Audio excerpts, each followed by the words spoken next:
नमस्कार। इस वक्त के बुलेटिन के साथ हाजिर हूं मैं अनुपम। प्रदेश की हर छोटी बड़ी खबरों को लेकर के सबसे पहले बड़ी खबर आ रही है अयोध्या से, जहां पर सीएम योगी ने बड़ा फैसला लिया है।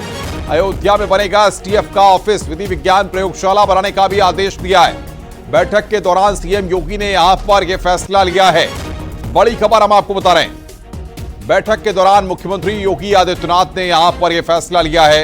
एसटीएफ का ऑफिस बनेगा, विधि विज्ञान लैब बनाने का भी आदेश यहां पर मुख्यमंत्री के द्वारा दिया गया है। बड़ी खबर बता रहे हैं, अयोध्या में सीएम योगी ने बड़ा फैसला यहां पर लिया है। एसटीएफ का ऑफिस यहां पर बनेगा, विधि विज्ञान लैब बनाने का भी आदेश मुख्यमंत्री योगी आदित्यनाथ ने यहां पर दिया है। तो अयोध्या में एसटीएफ का ऑफिस बनेगा, यह बड़ी खबर हम आपको बता रहे हैं। विधि विज्ञान प्रयोगशाला बनाने का भी आदेश यहां पर मुख्यमंत्री योगी आदित्यनाथ ने दिया है। बैठक के दौरान सीएम योगी ने फैसला यहां पर लिया है। तो एसटीएफ का ऑफिस यहां पर बनेगा अयोध्या में, विधि विज्ञान प्रयोगशाला बनाने का भी आदेश मुख्यमंत्री के द्वारा दिया गया है। तो बड़ी खबर इस वक्त हम आपको बता रहे हैं, अयोध्या में एसटीएफ का ऑफिस बनेगा। मुख्यमंत्री योगी आदित्यनाथ ने बैठक के दौरान इस बात को कहा है, इस फैसले की जानकारी दी है कि विधि विज्ञान प्रयोगशाला बनाने का भी आदेश मुख्यमंत्री के द्वारा यहां पर दिया गया है।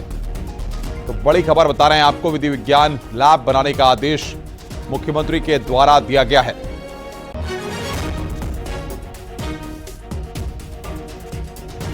और बातचीत करने के लिए केबी शुक्ला हमारे संवाददाता हमारे साथ फोन लाइन पर जुड़ रहे हैं। केबी, जिस तरीके से तमाम विकास की योजनाओं की सौगात अयोध्या को मिल रही है, अब यहां पर एसटीएफ का दफ्तर भी बनेगा और विधि विज्ञान लैब बनाने का भी आदेश मुख्यमंत्री ने दिया है। देखिए, जिस तरह अयोध्या विश्व लेवल पर उभर के आ रहा है, सारी सुविधाएं मिल रही हैं, केंद्र की सरकार हो या प्रदेश सरकार हो, सारी सुविधा दी जा रही। तो यहाँ पे एसटीएफ कार्यालय, एटीएम की सुविधा दी गई है।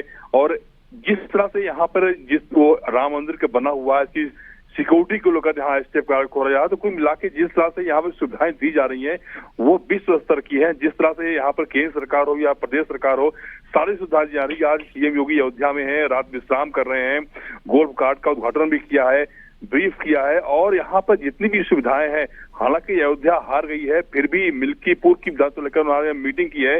सपा के बागी विधायक अभय सिंह ने मीटिंग में शामिल हुए हैं। उन्होंने अखिलेश यादव को आईना भी दिखाया कि जिस तरह से अयोध्या कांड को लेकर उन्हें कहा है। तो कुल मिला के अयोध्या को अभी भी योगी विश्व स्तर पर बनाने पर लगे हुए हैं। सारी सुविधाएं, जो भी सुविधाएं हो सकती हैं, वो अयोध्या को देने में लगे हुए हैं।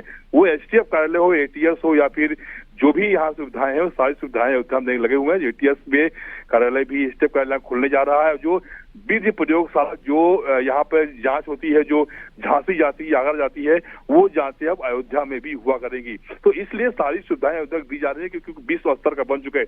चाहे अंतर्राष्ट्रीय एयरपोर्ट हो, चाहे अंतर्राष्ट्रीय यहाँ पर रेलवे स्टेशन हो, बस अड्डा हो, कुल मिला के सारी सुविधाएं। बिल्कुल, बहुत बहुत शुक्रिया आपका हमारे साथ जुड़ने के लिए और बातचीत करने के लिए। और अब बात कर रहे हैं फतेहपुर की, जहां पर जिलाधिकारी थप्पड़ कांड केस से जुड़ी बड़ी खबर यहां पर आ रही है। पीड़ित को ही जेल भेजने की तैयारी हो रही है। पहले जिलाधिकारी ने थप्पड़ मारा और अब एफआईआर।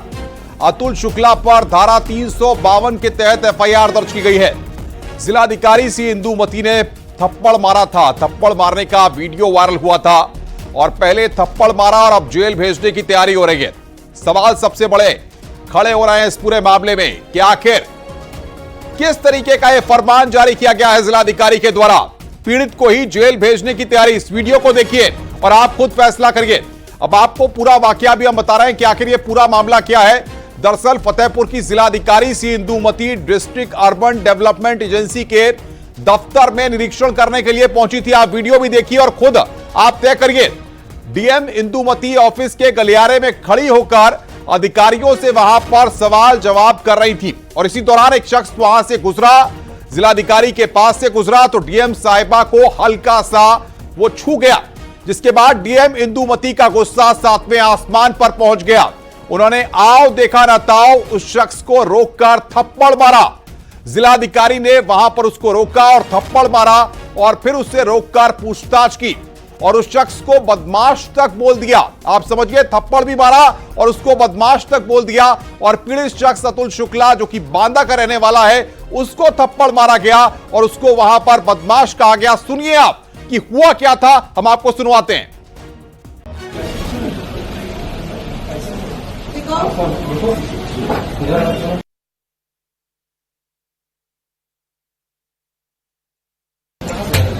एक खड़ी हो, क्या दिमाग खराब है?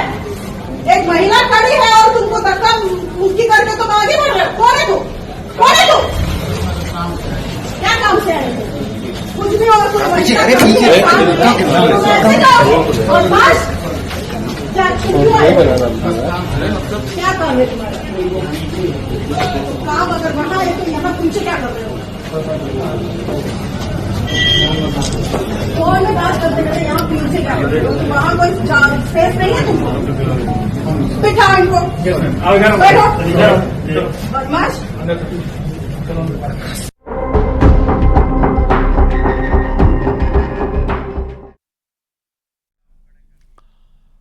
नोएडा पुलिस ने चमत्कार के नाम पर महिलाओं को ठगने वाले गिरोह का भंडाफोड़ किया है और कई शातिर ठगों को गिरफ्तार किया है।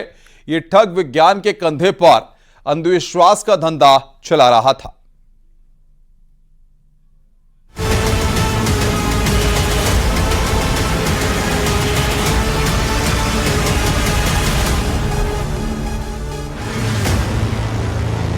ऐसे बोलते कि देखो हम भगाते तुम्हारे घर की परेशानी दिखाएं जो तुम्हारे घर में लगी।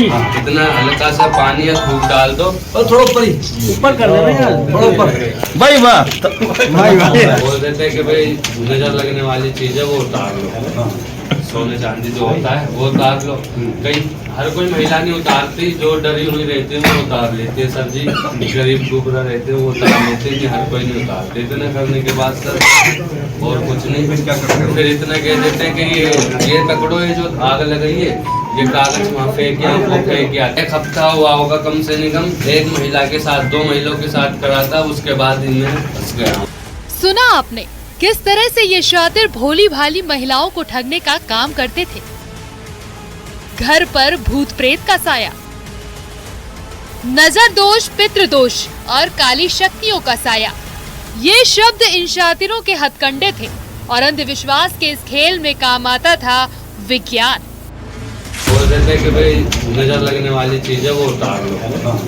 सोने चांदी जो होता है वो उतार लो। कई हर कोई महिला नहीं उतारती, जो डरी हुई रहती है वो उतार लेती है। सर जी गरीब गुबरा रहते हैं वो उतार लेते हैं, हर कोई नहीं उतारते। ये शातिर ठग जिस रासायनिक क्रिया से आग लगाकर चमत्कार करार दे रहे थे वो कुछ और नहीं बल्कि विज्ञान है। आग लगाने के लिए ठगों का ये गिरोह सोडियम का इस्तेमाल करता था। सोडियम पर जैसे ही पानी पड़ता है वो आग पकड़ लेता है। ऐसे बोलते कि देखो हम भगाते तुम्हारे घर की परेशानी दिखाएं जो तुम्हारे घर में लगी। इतना हल्का सा पानी या धूप डाल दो और थोड़ा ऊपर कर देना यार, थोड़ा ऊपर भाई वाह। नोएडा में झाड़ फूक के नाम पर महिलाओं से ठगी करने वाले गिरोह का खुलासा पुलिस ने किया है। नोएडा पुलिस ने ठगी के इस धंधे में शामिल 5 शातिर ठगों को गिरफ्तार किया है। ये सभी बाबा बनकर सोडियम पर पानी डालकर आग लगाते थे और उसे अपना चमत्कार बताकर लोगों को ठगा करते थे। लोगों को गिरफ्तार किया गया है जो भोली भाली ग्रामीण महिलाओं को, या कहिए कि जो भी कोई धर्मभीरू महिला है जो इनके शिकार जाल में आ जाती है उसको ही फंसा लेते हैं। ये रास्ते में रोक करके उससे ऐसी बातें करते हैं और ऐसी कॉमन समस्याएं जो हर एक फैमिली में होती हैं, हर एक व्यक्ति के साथ होती हैं। जैसा कि उसका कहना है कि हम कहते हैं कि तुम्हारा बच्चा कहाँ धनी मानता तुम्हारा, तुम सबके साथ अच्छा करते हो, तुम्हारे साथ बुरा हो जाता है, तुम्हारा कोई मुसीबत के समय साथ नहीं देता है। तो हर एक को लगता है कि हाँ ऐसा मेरे साथ होता है। इन ठगों की ठगी का तरीका बेहद सिंपल था। पहले सोडियम और पानी के रिएक्शन से आग लगाना, फिर चमत्कार के नाम पर गहने उतरवा लेना। जेवरात और पैसे मिलते ही ये शातिर ठग फरार हो जाते थे। ये अपने को चमत्कारी साबित करने के लिए सोडियम रखते हैं। आप जानते हैं कि सोडियम जैसे ही नमी पकड़ता है तो तुरंत आग लग जाती है। तो उसमें थोड़ा सा पानी छिड़कते थे सोडियम रख करके, जिससे आग लग जाती थी। तो महिला को विश्वास हो जाता था कि ये बहुत ही चमत्कारी है और तब फिर अपनी समस्याएं कहती थी।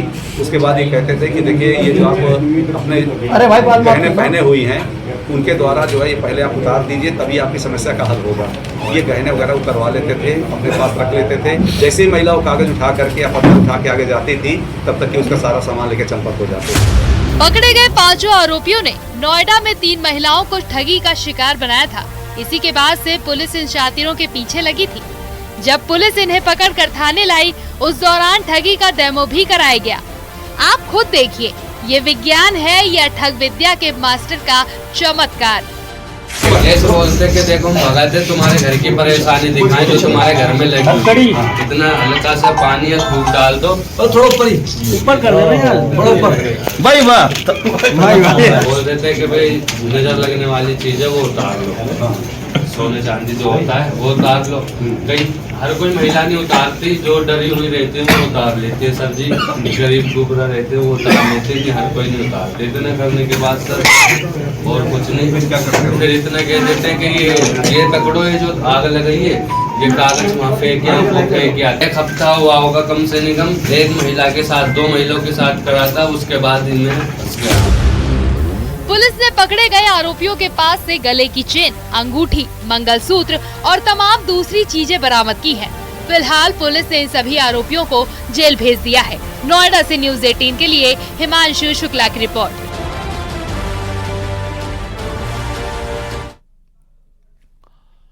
पहाड़ों से लेकर मैदान तक आसमानी आफत बरस रही है। महाराष्ट्र और गुजरात के हालात बेहद ही खराब हैं। कई जिले में पानी के आगोश में हो चुके हैं। ये रिपोर्ट देखिए।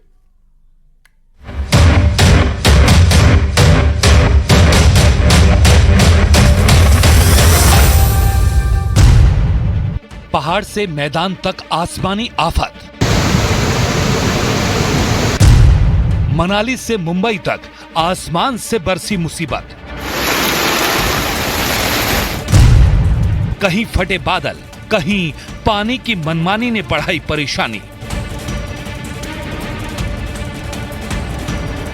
मॉनसून जैसे जैसे आगे बढ़ रहा है, लोगों के लिए मुश्किलें भी बढ़ती जा रही हैं।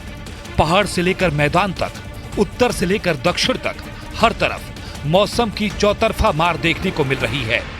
मौसम विभाग ने भी आने वाले दिनों में कई जिलों में बारिश का अनुमान जताया है। यानी साफ है कि अभी आसमानी आफत से राहत मिलने के आसार नजर नहीं आ रहे। महाराष्ट्र में भी इन दिनों मुसीबत की बारिश हो रही है। लगातार हो रही बारिश से लोगों को उमस भरी गर्मी से राहत तो मिली, लेकिन लगातार हो रही बारिश की वजह से सड़कों पर पानी भर गया, जिससे भागती दौड़ती मुंबई की रफ्तार थम गई। मुंबई के लोगों की यह मुसीबत जल्द खत्म नहीं होने वाली, क्योंकि मौसम विभाग ने मुंबई में शुक्रवार सुबह 10 बजे तक बारिश का अलर्ट जारी किया है।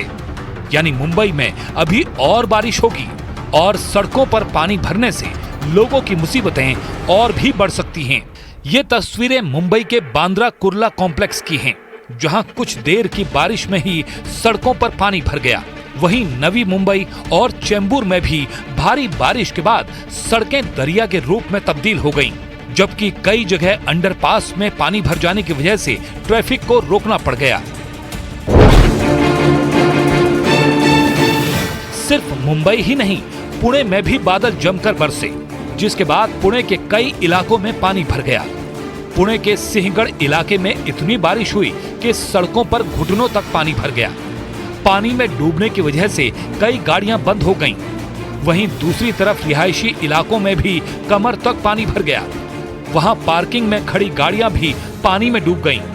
मौके पर पहुंची एनडीआरएफ की टीम ने फंसे लोगों का रेस्क्यू किया और नाव की मदद से लोगों को सुरक्षित जगह पहुंचाया गया।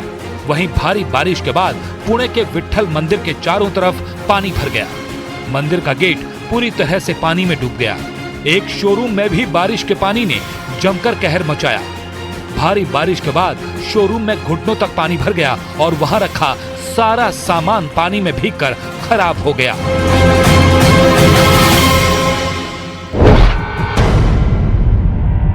गुजरात के राजकोट में भी भारी बारिश के बाद बाढ़ जैसे हालात पैदा हो गए। वहां कई रिहायशी इलाकों में पानी भर गया। मंदिर, मकान और दुकान पानी में डूब गए। हालात को देखते हुए प्रशासन ने लोगों से सुरक्षित जगह पर रहने की अपील की है। वडोदरा में आसमानी मुसीबत से लोग परेशान हैं। भारी बारिश के बाद वहां नदियां उफान पर हैं और कई गांवों में बाढ़ का पानी घुस चुका है। हालात को देखते हुए प्रशासन ने कई गांव के लोगों को अलर्ट जारी किया है। बारिश और बाढ़ की वजह से सड़क और खेत सब पानी में डूब गए, जिसकी वजह से कई गांव का संपर्क भी टूट गया। सबसे बड़ी समस्या शहरों में हो रहे जल भराव की वजह से देखने को मिल रही है। वडोदरा में कई घंटे की बारिश ने पूरे शहर को पानी पानी कर दिया। चाहे वडोदरा का सयाजीगंज इलाका हो या फिर करजन गांव, कुछ घंटों की बारिश में पूरा जिला टापू की तरह नजर आने लगा। भरूच में तो बारिश से इससे भी बुरे हालात देखने को मिले।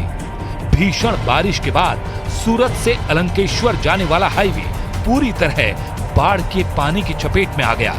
हालात इतने बदतर हो गए कि लोग जान जोखिम में डालकर तेज बहाव को पार करते दिखाई दिए।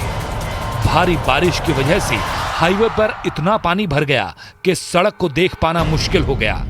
तस्वीरों को देखकर ऐसा लगा मानो गाड़ियां नदी के बीच चल रही हों। सूरत में भी जलभराव की स्थिति ने लोगों की मुश्किलें बढ़ा दी। बालेश्वर गांव में भी हर तरफ पानी जमा हो गया। सड़कें, घर और गलियां सब पानी में डूब गए। ऐसे ही हालात चिखली गांव में भी दिखाई दिए। पहाड़ों पर कुदरत की चौतरफा मार पड़ रही है। वहां बारिश, बाढ़ और लैंडस्लाइड के साथ साथ उफनती नदियां लोगों को डरा रही हैं। उत्तरकाशी में इन दिनों नदी नाले लोगों को डरा रहे हैं। हालात ये हैं कि लोगों को कहीं जाने के लिए इन नदियों को पार करना पड़ता है। बच्चे भी जान जोखिम में डालकर स्कूल जाने को मजबूर हैं, क्योंकि इसके अलावा उनके पास कोई दूसरा रास्ता नहीं है। ऐसे में थोड़ी भी लापरवाही इन लोगों पर भारी पड़ सकती है। हिमाचल प्रदेश के मनाली में आसमान से आई मुसीबत ने जमकर कहर बरपाया। वहां बादल फटने से बाढ़ आ गई, जिसके बाद उस इलाके में हर तरफ तबाही की तस्वीरें सामने आईं। अचानक आए सैलाब की वजह से कई रास्ते बह गए, तो कई घरों को भी नुकसान पहुंचा। फिलहाल पूरे देश में बारिश का दौर जारी है और जगह जगह से बारिश और बाढ़ की तस्वीरें सामने आ रही हैं। ऐसे में हम सबको खराब मौसम में सजग और सतर्क रहने की जरूरत है।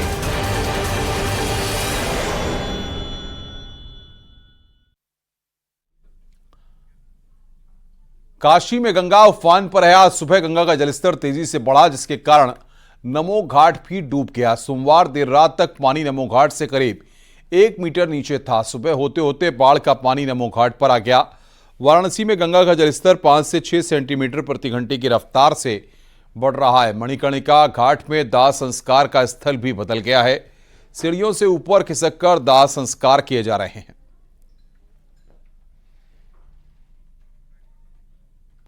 तो नमो घाट भी बाढ़ में डूबा। ये तस्वीर इस वक्त हम आपको दिखा रहे हैं। वाराणसी की यह तस्वीर इस वक्त आप देख रहे हैं किस तरीके से स्थितियां वहां पर बनी हुई हैं।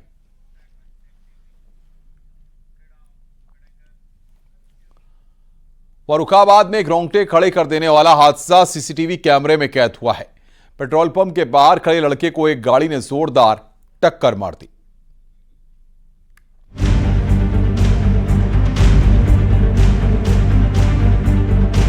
इटावा बरेली हाईवे की ये घटना है, जहां एक तेज रफ्तार के साथ आई कार ने एक लड़के को जोरदार टक्कर मार दी, जिससे वो हवा में उछल गया। पूरी घटना सीसीटीवी कैमरे में कैद हो गई। वीडियो बेहद ही खौफनाक है। लड़का एक पेट्रोल पंप के बाहर खड़ा था, वो अपने मोबाइल फोन पर व्यस्त है। एक एक करके कई गाड़ियां वहां से गुजरती हैं। कुछ लोग तेल भरवाने के लिए पेट्रोल पंप पर पहुंचते हैं। 28 सेकंड का ये वीडियो सामने आया है। एक बाइक में 3 लड़के सवार होकर पेट्रोल पंप पर आते हैं और उस लड़के से थोड़ी दूर पर अपनी बाइक खड़ी कर देते हैं। थोड़ी ही देर में लड़का रोड पार करने की कोशिश करने लगा, लेकिन इतने में ही एक सफेद कार तेज स्पीड में आई और लड़के से जोर से टकराई। उसे संभलने का मौका भी नहीं मिला। कार युवक को हवा में उछालते हुए आगे बढ़ गया। बाद में वहां पर मौजूद लोग हादसे वाली जगह पर पहुंचे। लड़का बुरी तरह से जख्मी चल रहा है। घटना फतेहगढ़ कोतवाली क्षेत्र के सेंट्रल जेल चौक के पास की है। हादसे में घायल हुआ लड़का श्याम पेट्रोल पंप के पास खड़ा था, लेकिन तभी उसके साथ हादसा हो गया। वो मोहम्मदाबाद कोतवाली क्षेत्र के राजीव नगर का रहने वाला बताया जा रहा है। हादसे के बाद कार चालक मौके से फरार हो गया। उसने घायल लड़की की सुध तक नहीं ली। गाड़ी का नंबर UP 30BB 8508 बताया जा रहा है। फिलहाल पुलिस CCTV के आधार पर मामले की जांच पड़ताल में जुटी हुई है। Bureau report, news 18।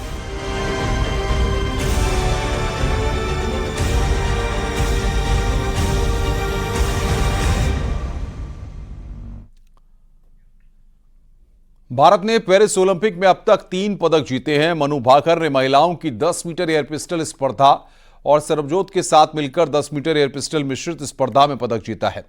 स्वप्निल कुसाले ने 50 मीटर राइफल 3 पोजीशन स्पर्धा में कांस्य पदक अपने नाम किए थे।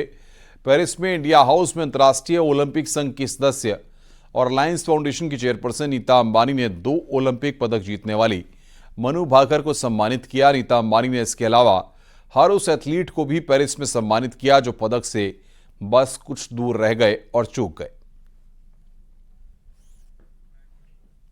तो पेरिस ओलंपिक से यहां पर बड़ी खबर, बने इंडिया हाउस में कार्यक्रम का आयोजन किया गया।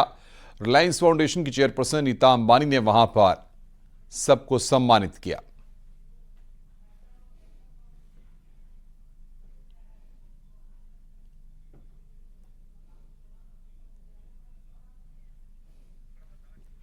तो ये तस्वीर हम आपको दिखा रहे हैं। पेरिस ओलंपिक में भारतीय खिलाड़ियों का सम्मान किया गया।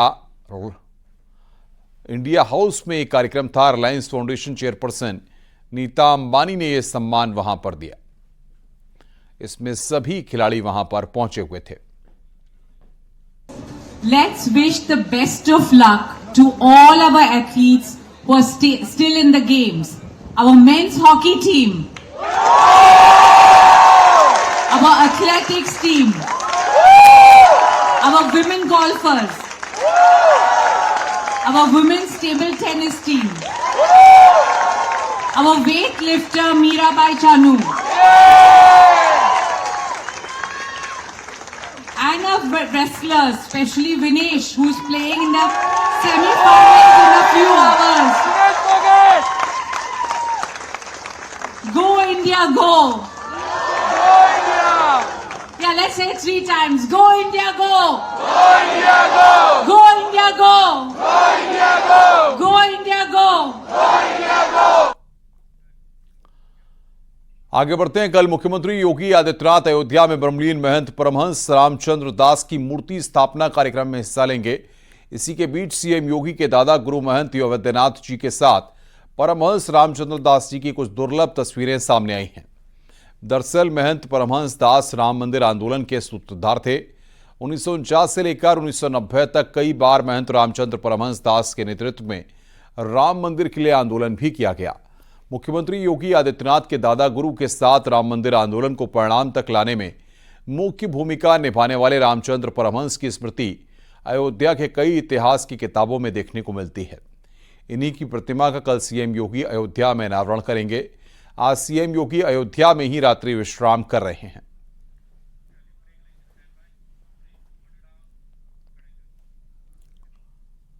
रुक रहे हैं यहां पर ब्रेक के लिए। खबरों का सिलसिला लगातार जारी है। आप देख रहे हैं न्यूज़ 18 उत्तर प्रदेश उत्तराखंड।